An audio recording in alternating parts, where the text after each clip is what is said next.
Okay. Hello, internet friends. Today I'm going to do my next episode of Walkin' Tech. I'm out on the East River. We're close to the Waterside Club here.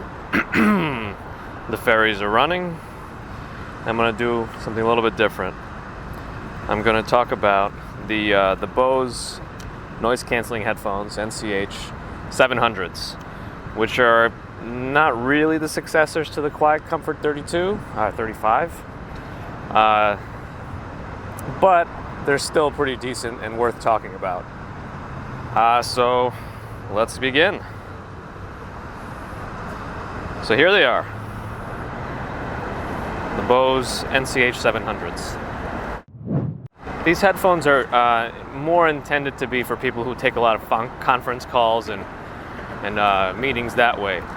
They do very well at canceling out audio that's in the background. So if you're in a loud coffee shop, that was one of the examples that was used in marketing. And I think a lot of the tech reviewers that got a preview of these headphones were allowed to talk about that specifically before the official embargo on all reviewers came off. Okay, here we are at the Water Club. I've been here for one event, actually a friend's bar mitzvah in 1998. Became a man, so they say. I have the Quiet Comfort 35s and I have also the Sony WH-1000XM3, which are both decent audio headphones, but the Sonys are known for not having as good audio quality for phone calls as the Bose. I don't have a comparison to the AirPods, but I have some anecdotal reports from coworkers. Coming up on Waterside Plaza, which is an interesting community of apartments. They have their own supermarket up on top, Christie's. So it's really self-sustaining. And of course, with how easy it is to get an Uber, and buses stop right over there. So you can get here pretty easily. You know, it's really not close to the subways, but still a nice little area on the water with pretty tall apartment buildings. There's a lot of activity on the water. Float planes land here. Helicopters are always flying.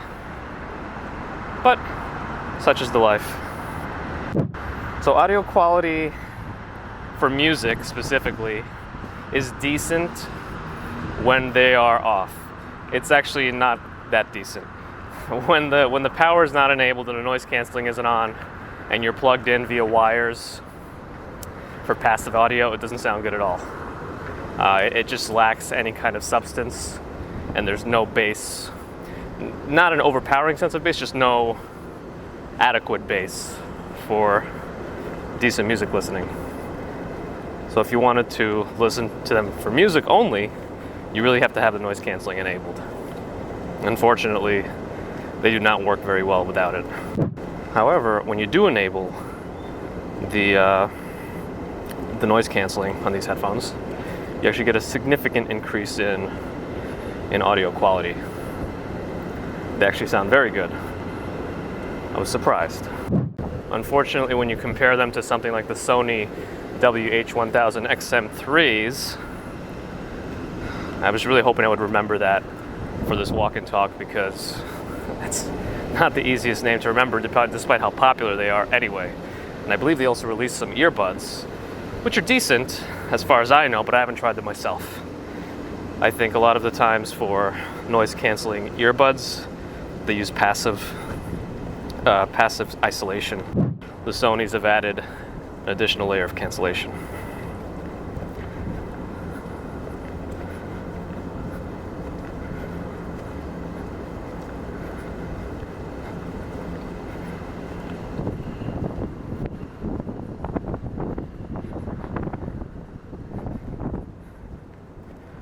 In case you were curious, this is how I'm controlling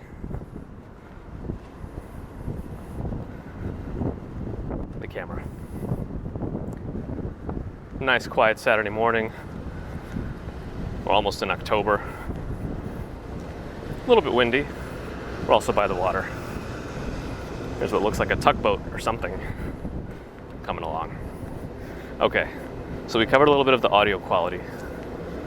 Not great when completely off for passive wired listening, but actually quite good when enabled, when powered on, wired or wireless. So some of the nuances.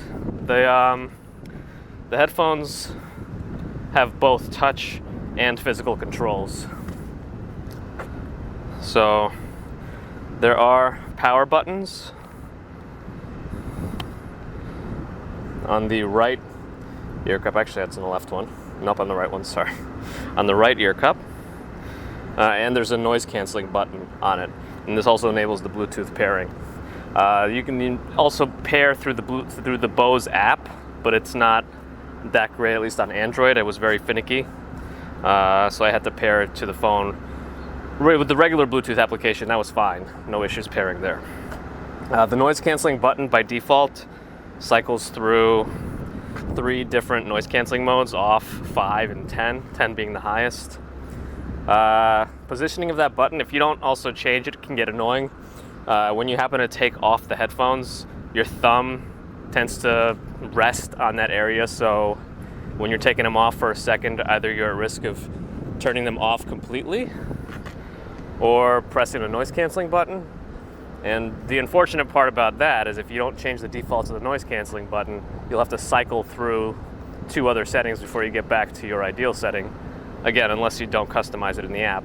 Or if you turn it off, then you got to turn it back on. Normally that wouldn't be a problem, but because of the power-up startup sounds on these headphones, it could take up to 10 seconds before you're connected and listening to whatever you were listening before. Essentially, when you turn it on, it says power on, I believe. Then it says how many hours left of listening time you have, which is decent, and then it says if Bluetooth is connected or not. Because of all the sounds, including a startup sound, it takes about 10 seconds before you're up and running to whatever you're listening to. Not usually a problem, but if you accidentally turn them off because of the button placement. The touch controls will control the answering phone calls, volume, next and back tracks. No real issues with those yet. We're going to see in the winter if that holds up. One of the caveats of the Sony WH-1000XM3s is the touch controls in the winter have a lot of phantom presses. The capacitive nature of the headphones apparently has some issues in the winter, specifically around the 30s in Fahrenheit. We'll see. From what I've read in the other reports about these headphones, Bose has addressed that so that they don't have the same issues, but again, I won't know until I have my own personal evidence of the matter, since it has happened to me with the WH-1000XM3s. In the New York winters, it's actually kind of helpful to have these kind of headphones because they serve as earmuffs also. I think they also have another product called something Bose 700, so it might be a sound bar. It's a little bit confusing in the nomenclature, so you have to be specific that you're covering it as the NCH noise canceling headphone 700s. I don't know what it is about a lot of these headphones, but they tend to have longer names that just are complicated to say.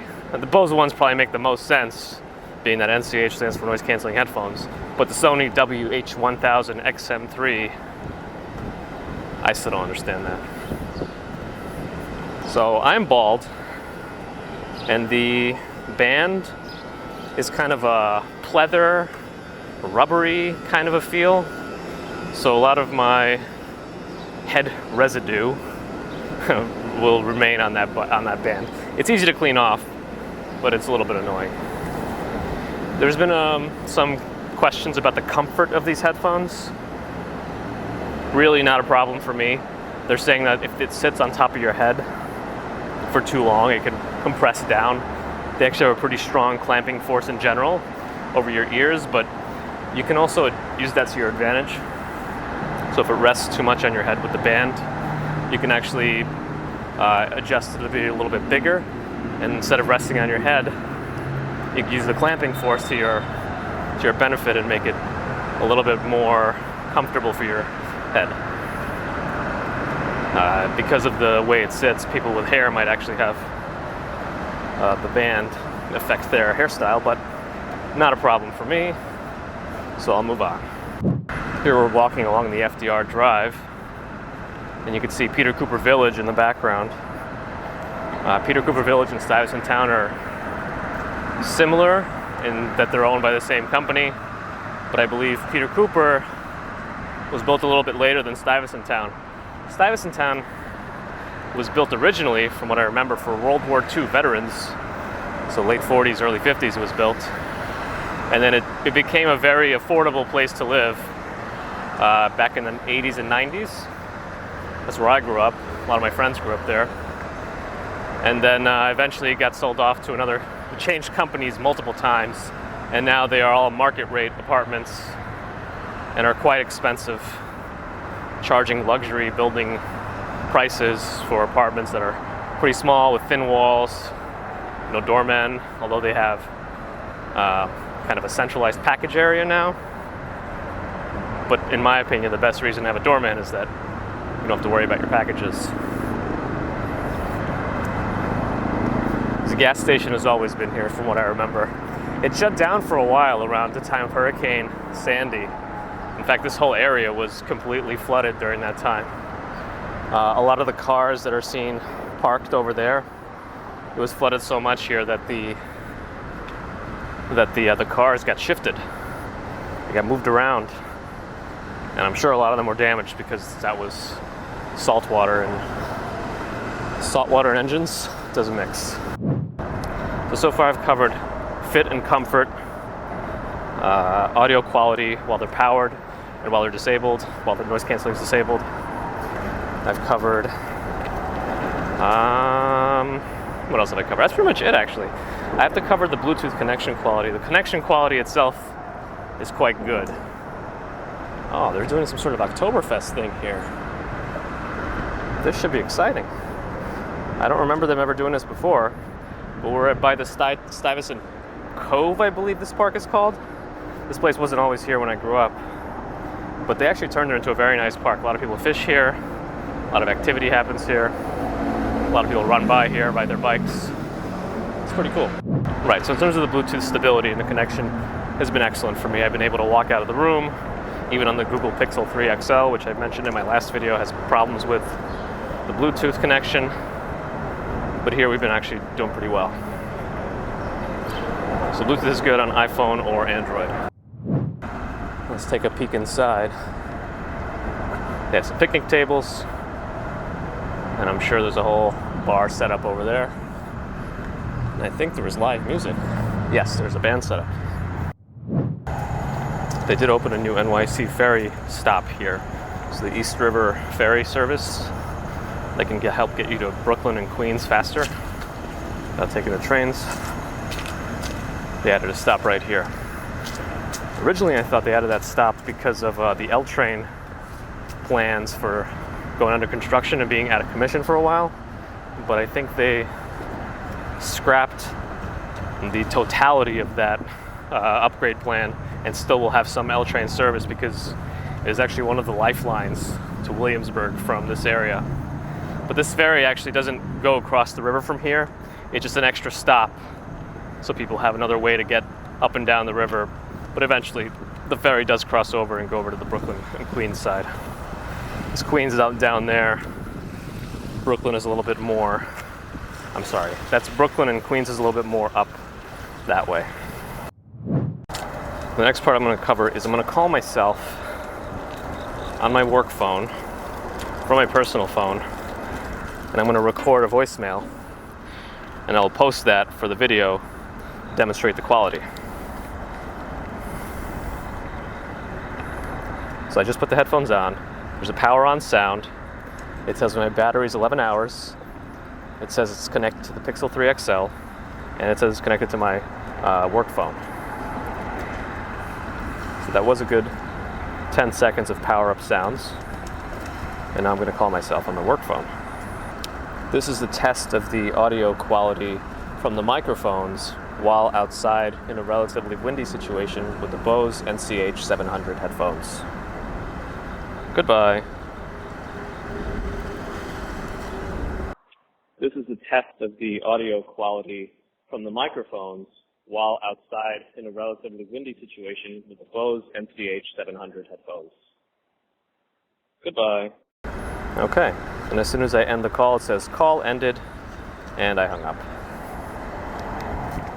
So I just powered off the headphones, and powering them off, you only get a power off sound, and that's it. You don't get any other notifications, no more battery sounds or updates, just a power off sound.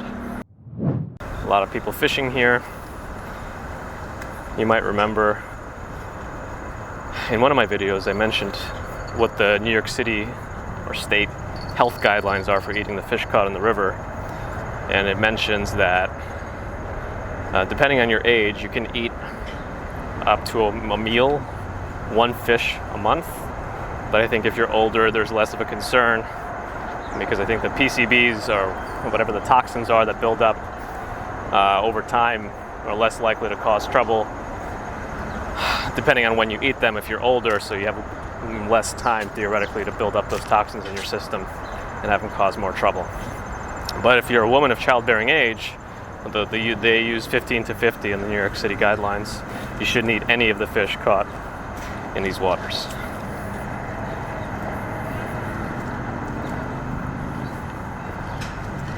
All right, to recap, we've covered the fit, comfort, the Bluetooth connection quality, the audio quality,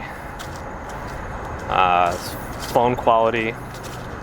Oh, by the way, on the receiving end, in terms of phone calls, no issues. Volume is ideal, no problems with connection stability while in a phone call. Everyone has had no issues with me talking to them. I have anecdotal evidence that it is better for phone calls than AirPods. People have told me they picked up less background noise from me, even when I was sitting in a noisy room. At my house, I do have a mechanical keyboard, so I specifically made a lot of noise on that, and these do pick that up, unfortunately, but it does drown it out a little bit, so it's still pretty decent. Here we are under the FDR Drive. Stuyvesant Town is across the corner. Before I pointed out Peter Cooper, this is Stuyvesant Town. One of the differences, the Stuytown apartments are a bit smaller than the Peter Cooper ones. So the 2-bedroom apartments in Peter Cooper do have 2 bathrooms. Stuytown apartments that are 2-bedroom do not. They have 1. FYI. Anyway, back to the headphones. Call quality, Bluetooth, audio quality, while they're powered on with noise canceling enabled, is great.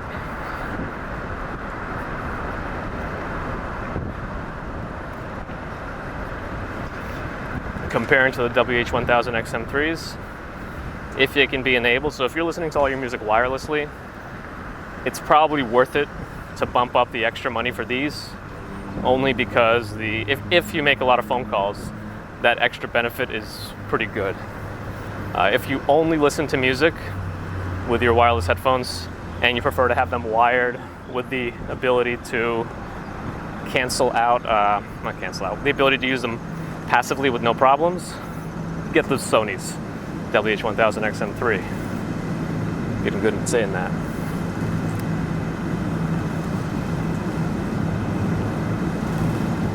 I don't usually like earbuds that much, but I do have the Powerbeats Pro, which is, I think, by Apple now ever since they acquired Beats, and they work quite well. Different application than these, but those are my favorite active headphones, which I think I mentioned in the Google Pixel video. Well, I think I have covered everything I wanted to cover with the Bose NCH700s. Off the top of my head, kind of my own experiences with them since I've got them for a few months now. If you have any questions, feel free to reach out to me, send me a message, leave a comment. This has been The Walking Commuter. My name's Gabe. Thanks for watching.